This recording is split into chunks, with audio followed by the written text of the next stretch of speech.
Disney is now under investigation for its potential canceling of the show Ataturk on Disney Plus. This is an actual investigation by Turkey into Disney and Disney's broadcasting practices.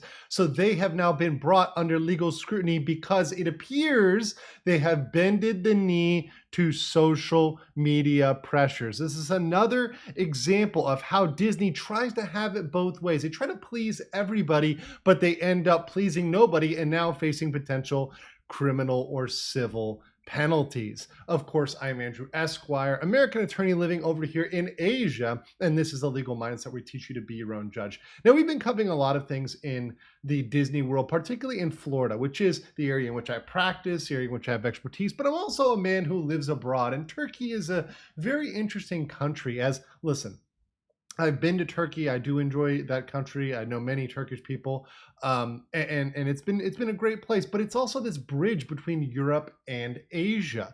For a long time, it's been viewed as this country, which, you know, in both in terms of its history and its culture, its just geopolitical situation, has been this link between Europe and Asia. So in that way, I can identify with Turkey as a Westerner living over here on the eastern side of the world. But Turkey is under scrutiny right now, rather, because of the Ataturk series. Now, for those who don't know Turkish history or know much about Turkey, let me explain.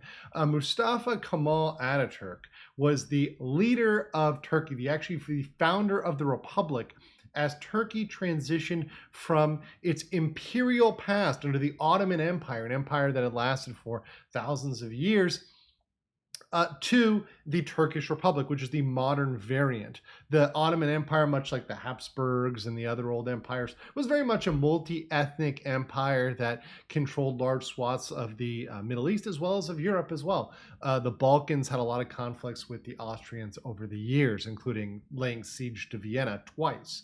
But that being said, they transitioned from this older empire to this new modern republic. And because of all the modernization that Ataturk brought to the Turkish Republic, Latinizing the language, removing the requirement for the veil, setting up a republic, these are things that the Turks absolutely adored Ataturk for. And let me pull this up right here. You guys can see this is the picture here of Ataturk from the Ataturk series. And because of this, Disney wanted to launch an actual series kind of featuring him in the founding of the Republic and his defense of Gallipoli during World War I, because he was a very renowned general during the First World War. Fascinating bit of history. World War I, often the forgotten war, but laid so much precedent for the modern world we have today. So, of course, they wanted to put this out, not just in theaters and on TV in Turkey, but on Disney Plus. And here's the issue with history, and this is something that Disney is learning time and time again. History is messy. History is complicated, and a lot of times there are multiple sides to history. There are people that can say, hey, look, you need to perceive this person a different way. We see this in the United States with our founding fathers. With our founding fathers, similar to Turkey, people are now asking us to look at them differently. They're now asking us to look at George Washington, to look at Thomas Jefferson and say, hey, these people were bad because, well, you know, they came out of this super, religious past and they owned slaves and there was all these bad things they allowed to happen. And they're asking us to revise our history and to look back at it as evil and horrible. And in the US, Disney is very much bending the knee to this. They're very much caving to this narrative of the founding fathers, the people who founded our country, being evil people. They're definitely in the camp, in that particular political camp in the United States. So looking at Ataturk, while Disney can say, hey, look, we're pandering to everybody. We're people of the world. We pander to all nations. We support all people.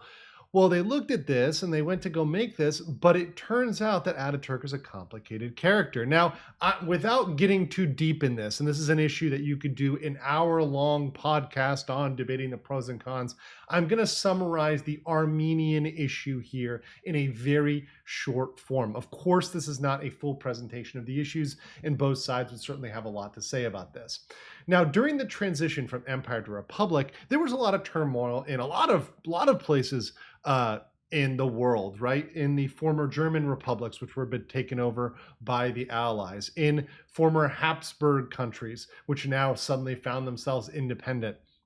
as well as in the Ottoman Empire. And one of the biggest shifts was the Armenians. Now, there were Armenians in Russia, there were Armenians in the Ottoman Empire, present-day Turkey. And during the war, during World War One, there was a big question because there was a fight between, obviously, the Turks and the Russians, and the loyalty of the Armenians came into question because, hey, look, they're on both sides. Some of the battles, the Turks blamed the losses on potential Armenian collaboration, Armenians helping the other side, not really helping the Ottoman Empire. So there was a lot of tension there, and a lot of population shifted around post-war, including the Armenians. Now, the Armenians paint what went on after World War One as a genocide, as the Armenian genocide, and they point to numerous historical records and photos, and they call that the Armenian genocide, and they point that blame on Ataturk. They point a lot of that blame on Ataturk himself. Now, the Turks obviously disagree with this, and in fact, in Turkey, it is a crime to say anything negative about Ataturk. So obviously, you have two different sides here. The Armenians say Ataturk bad, Turks love Ataturk. Hope you guys understand that, but very simply, that's how these things go. So Disney has to choose. Who do they listen to? Do they listen to the Armenians who are crying genocide, calling him a horrible person, a maniacal leader, a Joseph Stalin-like character, or the Turks, which revere this man for liberalizing their nation? And by the way, I mean liberalizing in terms of more modernization, not in terms of woke progressive politics. Look, yes, he did make things more modern, but in certainly no way was Ataturk woke by modern standards. That being said, Turkey obviously likes Ataturk, but Disney had decided, based on pressure, to cancel Disney off of cancel Ataturk off of Disney Plus. They came out and said, "Hey, we're not going to have this posted on Disney Plus." Now, this was supposed to come out on the 100th anniversary of the Turkish Republic, which is October 29th, 2023. So 100 years after the founding of the Republic, and it's supposed to go over World War One and him becoming president and the history there. Kind of has an all-star cast. The clips I saw of this actually looked good, and they do plan to go forward with putting this out on TV. But after this pressure from the Armenians, the Turkish broadcasting watchdog put out this message that they are investigating Disney. So here's the comments. Based on the public information that the digital media service provider Disney Plus has decided to not broadcast Ataturk on its platform, it has been decided to take the defense of the organization and initiate an investigation. Mustafa Kemal Ataturk, the founder of the Republic of Turkey, is our most important social value. The allegations of Armenian lobby intervention, which are reflected in the press, are meticulously investigated. I respectfully announce to the public. So this is the translation. So obviously it's a crude translation, but the Armenians have obviously been campaigning against this. They wrote, "Thank you to all those that joined our campaign against glorifying genocidal Turkish killer Kemal Ataturk, preventing the normalization of mass murder for audiences of millions worldwide." So this is obviously something where, look, Turkey tried to kind of split the baby here. They tried to have it both ways, but it turns out that, hey, you can't. If you're going to make history, you're going to break some eggs, and you're going to piss some people off. There's a way to make history in an accurate way. There's even a way to make history in a way that kind of can acknowledge that there's a counter argument, or maybe acknowledge that there's a lot of things going on and it's complicated. But Disney deciding to run, to tuck tail, to do this is a way where you try to please everybody and you end up pleasing nobody. This is very similar to them catering over Mulan or other films where they end up failing because they try to please the CCP, they try to please the US, they try to please the woke mafia, and ultimately nobody likes it. How about you tell the story? How about you do a faithful job? And that is the most you can do. Act it right, script it right, be faithful to history, tell a compelling story. That's what you should focus on doing, not bending the knee to every struggle session, because you literally cannot tell history without somebody being pissed off at the way you're depicting history. But this is the problem here. There's no standard, there's no scale, and Disney is certainly lost in its direction. What do you guys think about this? Do you think this is going to really blow up? Did you know about this? Is this something you knew about, maybe didn't know about? Maybe you'll do a little bit of research. Do you know about Turkey and Armenia? Do you have an opinion on any of that? Leave a comment in the comments below.